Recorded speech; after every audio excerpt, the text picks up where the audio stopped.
स्वागत है आपका स्कूल वार स्टोरी में। आज हम आरंभ करने जा रहे हैं कक्षा 7 की भूगोल का छठा अध्याय प्राकृतिक वनस्पति एवं वन्य जीवन। इससे पहले हमने सारे अध्याय देख लिए हैं। अगर आपने नहीं देखे हैं तो उनकी लिंक आपको डिस्क्रिप्शन मिल जाएगी या फिर आप प्लेलिस्ट में जाकर भी देख सकते हैं। हमने प्लेलिस्ट में अलग अलग सब्जेक्ट के हिसाब से प्लेलिस्ट बना रखी है। भूगोल, इतिहास, सामाजिक विज्ञान, विज्ञान, आप सबकी प्लेलिस्ट जाके देख सकते हैं। तो चलिए आरंभ करते हैं। इसमें भी हम पहले अध्याय को पढ़ेंगे और उसके बाद हम प्रश्नोत्तर करेंगे, तो अंत तक बने रहिएगा। सलीमा अपने ग्रीष्म शिविर से बहुत उत्साहित थी। ग्रीष्म शिविर क्या होता है? जो गर्मियों की छुट्टी में लगता है शिविर, जिसमें लोग बाग और बच्चे पार्टिसिपेट करते हैं। अपने सहपाठियों के साथ वह हिमाचल प्रदेश में मनाली देखने गई थी। उसे सब स्मरण था कि बस जैसे जैसे चढ़ाई पर जा रही थी, स्थलाकृति एवं प्राकृतिक वनस्पति के बदलते रूपों को देखकर इतनी हैरान थी। गिरिपाद में स्थित साल एवं सागवान के घने वन धीरे धीरे अदृश्य हो गए तथा पर्वत की ढलानों पर पतली नुकीली पत्तियों वाले शंक्वाकार वितान लंबे वृक्ष दिखाई देने लगे। उसे पता चला कि वह शंकुधारी वृक्ष थे। लंबे वृक्षों पर खिले लाल लाल फूलों पर उसका ध्यान गया। वह रेडोड्रॉन, जो रोडोडेंड्रॉन के फूल थे। मनाली से आगे रोहतांग दर्रे तक के रास्ते में उसने देखा कि भूमि छोटी छोटी घास एवं कुछ स्थानों पर बर्फ से ढकी थी। सलीमा के अवलोकन से हम अनुमान लगा सकते हैं कि स्थल की ऊंचाई एवं वनस्पति की विशेषताएं एक दूसरे से संबंधित हैं। ऊंचाई में परिवर्तन के साथ जलवायु में परिवर्तन होता है। इसके कारण प्राकृतिक वनस्पति में भी बदलाव आता है। वनस्पति की वृद्धि तापमान एवं नमी पर निर्भर करती है।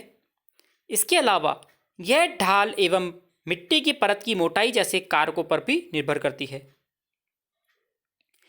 इन घटकों में अंतर के कारण किसी स्थान की प्राकृतिक वनस्पति की सघनता एवं प्रकार में भी परिवर्तन होता है। आमतौर पर प्राकृतिक वनस्पति को निम्न 3 मुख्य श्रेणियों में वर्गीकृत किया जाता है।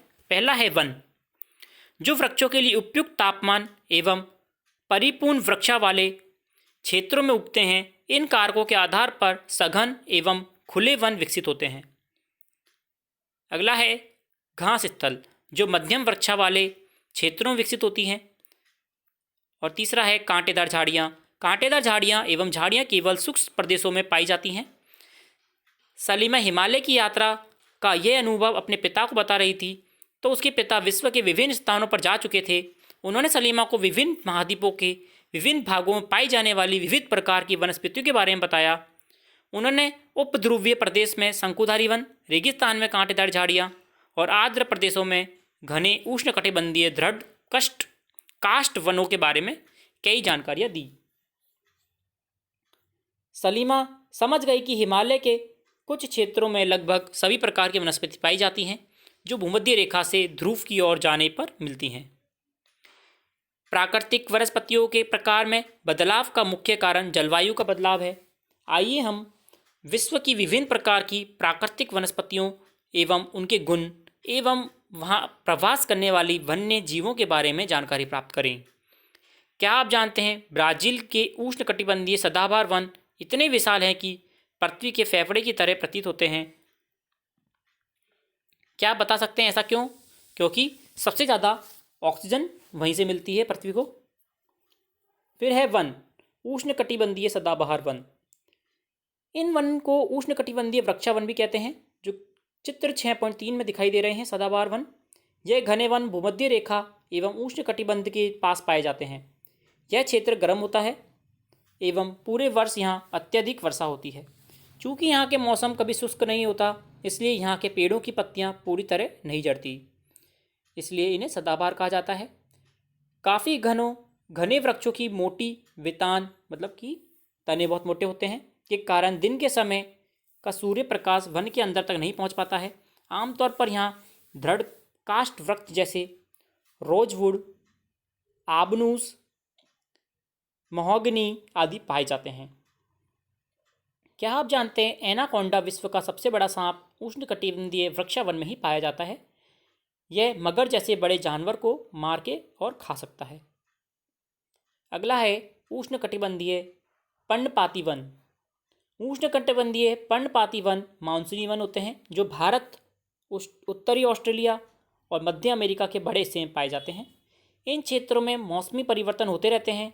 जल संरक्षित रखने के लिए शुष्क मौसम में यहाँ वृक्ष की पत्तियाँ झाड़ देते हैं और इन वनों में पाए जाने वाली दृढ़ काष्ठ वृक्षों में साल, सागवान, नीम तथा शीशम है। दृढ़ काष्ठ वृक्ष फर्नीचर, यातायात एवं निर्माण की सामग्री करने के लिए बहुत उपयोगी होते हैं। इन प्रदेशों में आमतौर पर पाए जाने वाले जानवर बाघ, शेर, हाथी, गोल्डन लंगूर, बंदर आदि हैं, जो कि चित्र 6.5, 6.6 और 6.8 में दिखाए जा रहे हैं। 6.4 में क्या है? उष्णकटिबंधीय पर्णपाती वन है। 6.5 में बाघ है। 6.6 में गोल्डन लंगूर।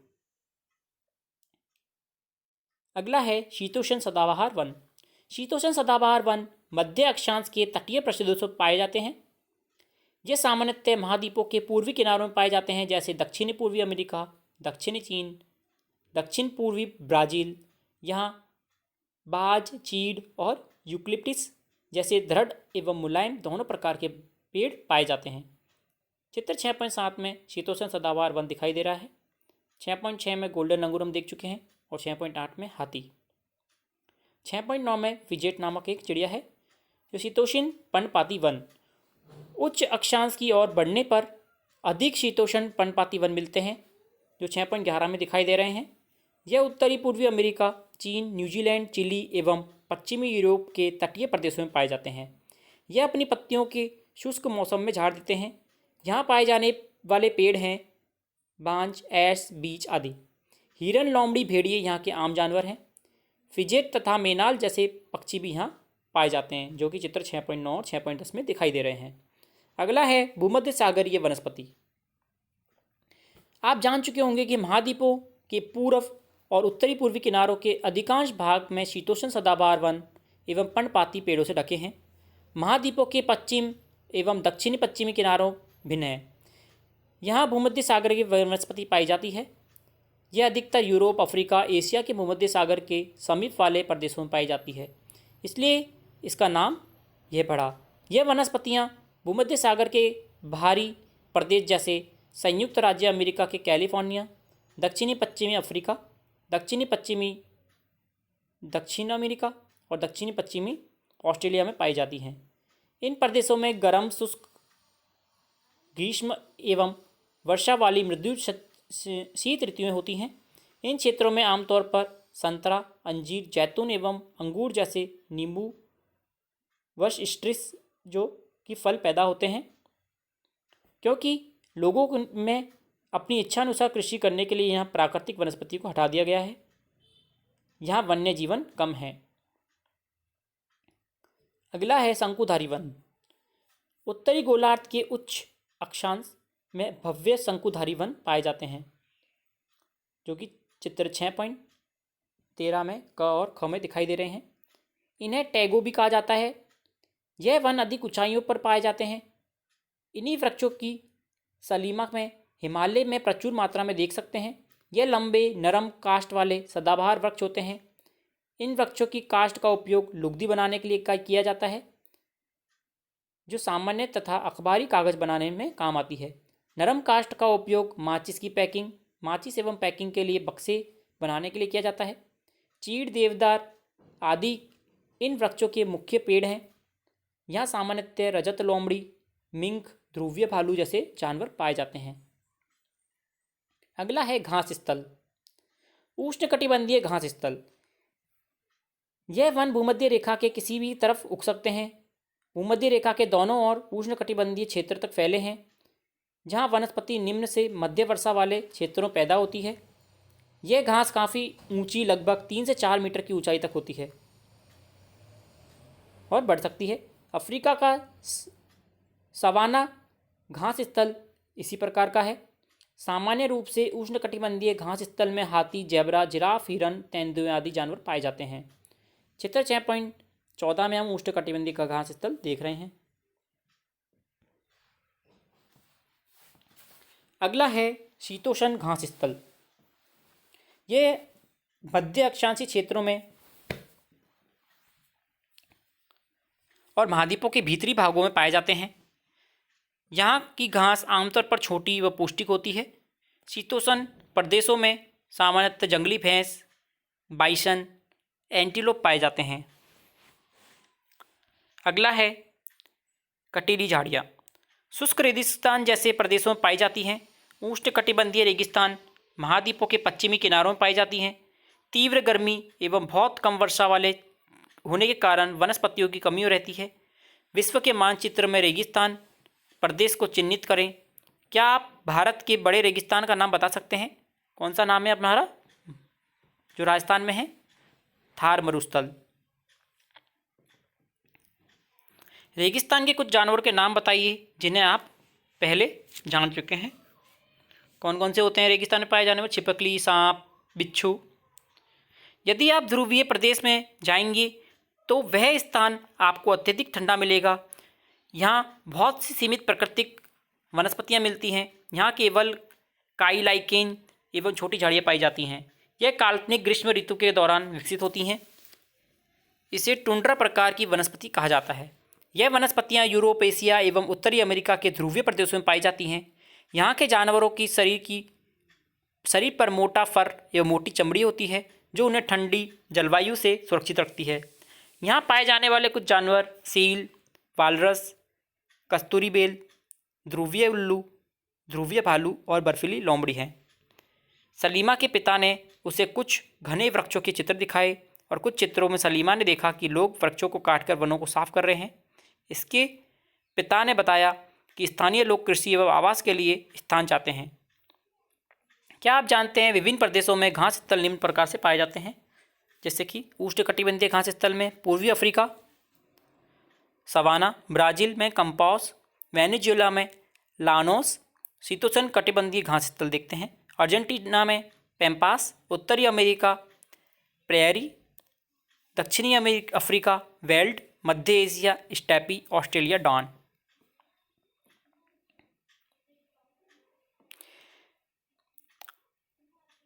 सलीमा के पिता ने क्या बताया था कि वे कृषि और आवास के लिए वृक्षों की कटाई कर रहे हैं, इसलिए उन्होंने वनों को साफ कर दिया है।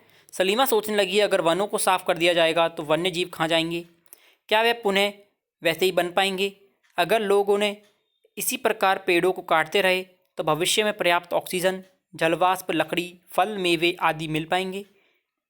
क्या आप सलीमा से सहमत हैं? अपने दोस्तों से वनस्पति एवं प्राणी जगत की विविधता में हो रही कमी पर चर्चा करनी है और इसके संरक्षण के बारे में भी सुझाव देना है। अब हम इसके प्रश्नोत्तर करेंगे। प्रश्न नंबर 1 है, वनस्पतियों का विकास किन दो कारकों पर अधिकतर निर्भर करता है? वनस्पतियों का विकास तापमान और नमी पर अधिकतर निर्भर करता है। अगला है, प्राकृतिक वनस्पतियों के 3 मुख्य श्रेणियां कौन सी हैं? वन, घास स्थल और कांटेदार झाड़ियाँ। अगला है, उष्णकटिबंधीय सदाबहार वन के 2 दृढ़ काष्ठ वाले पेड़ों के नाम लिखिए, रोजवुड और महोगनी। अगला है, विश्व के किसी भाग में उष्णकटिबंधीय पर्णपाती वन पाए जाते हैं? भारत, उत्तरी ऑस्ट्रेलिया और मध्य अमेरिका। अगला है, नींबू वंश सिट्रस के फल किस जलवायु में पाए जाते हैं? गर्म, शुष्क, ग्रीष्म और वर्षा वाले हल्की शीत ऋतु में उगाए जाते हैं। अगला है, शंकुधारी वन के कोई 4 उपभोग बताइए। लुगदी बनाने के लिए, माचिस के बक्से बनाने के लिए, अखबारी कागज़ के लिए और पैकिंग के बक्से बनाने के लिए। अगला है, विश्व के किन भागों में मौसमी घास स्थल पाए जाते हैं? अर्जेंटीना, दक्षिणी अफ्रीका, उत्तरी अमेरिका, मध्य एशिया, ऑस्ट्रेलिया जैसे शीतोष्ण कटिबंधीय क्षेत्रों में मौसमी घास स्थल पाए जाते हैं। अगला प्रश्न है, सही उत्तर पर चिन्हित करें। काई एवं लाइकन पाई जाती हैं। इसका उत्तर क्या हो जाएगा? टुंड्रा वनस्पति में। तो पहले का क का क्या हो जाएगा? तीसरा। अगला ख है, कांटेदार झाड़ियाँ मिलती हैं गर्म शुष्क रेगिस्तानी जलवायु में। तो ख का क्या हो जाएगा? दूसरा। ग है, उष्णकटिबंधीय सदाबहार वन का एक सामान्य जानवर कौन सा है?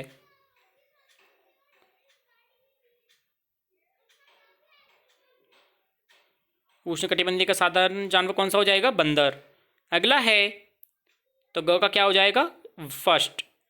घ है शंकुधारी वन का एक मुख्य महत्वपूर्ण वृक्ष प्रजाति कौन सी है? शंकुधारी में चीड़, तो घ का हो जाएगा दूसरा। स्टेपी घास स्थल पाए जाते हैं मध्य एशिया में, तो च का क्या हो जाएगा? तीसरा। अब निम्नलिखित स्तंभों को मिलाकर सही जोड़े बनाने हैं।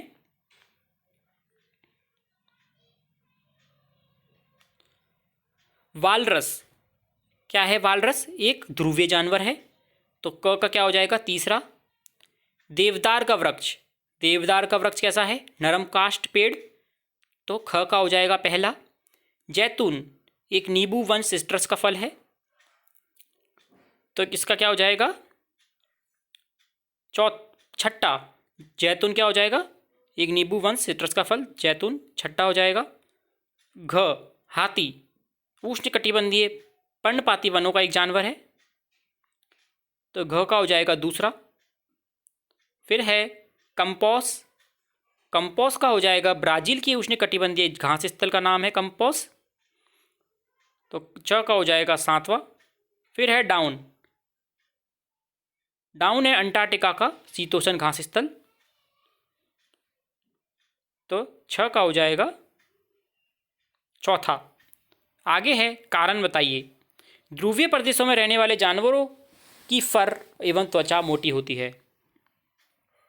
ध्रुवीय प्रदेश अत्यधिक ठंडा होता है, जहाँ बहुत ही सीमित प्राकृतिक वनस्पति मिलती है। यहाँ रहने वाले जानवरों के फर व मोटी त्वचा उन्हें ध्रुवीय ठंडे इलाकों में ठंडी जलवायु से सुरक्षित रखती है। अगला है उष्णकटिबंधीय पर्णपाती वन शुष्क मौसम में अपनी पत्तियां गिरा देते हैं। उष्णकटिबंधीय पर्णपाती वनों में मौसमी परिवर्तन होते रहते हैं। पानी या जल को संरक्षित रखने के लिए यहाँ के वृक्ष शुष्क मौसम में पत्तियां गिरा देते हैं। अगला है वनस्पति के प्रकार एवं सघनता के एक स्थान से दूसरे स्थान में बदलती रहती हैं। एक स्थान से दूसरे स्थान पर जलवायु में बदलाव होता है, जिसकी वजह से वनस्पतियों के प्रकार व सघनता में बदलाव होता रहता है। आशा करता हूँ आपको समझ में आया होगा। अगर आपने चैनल को सब्सक्राइब नहीं किया है तो चैनल को सब्सक्राइब जरूर करें और इसी प्रकार पढ़ते रहें और जुड़े रहें। धन्यवाद।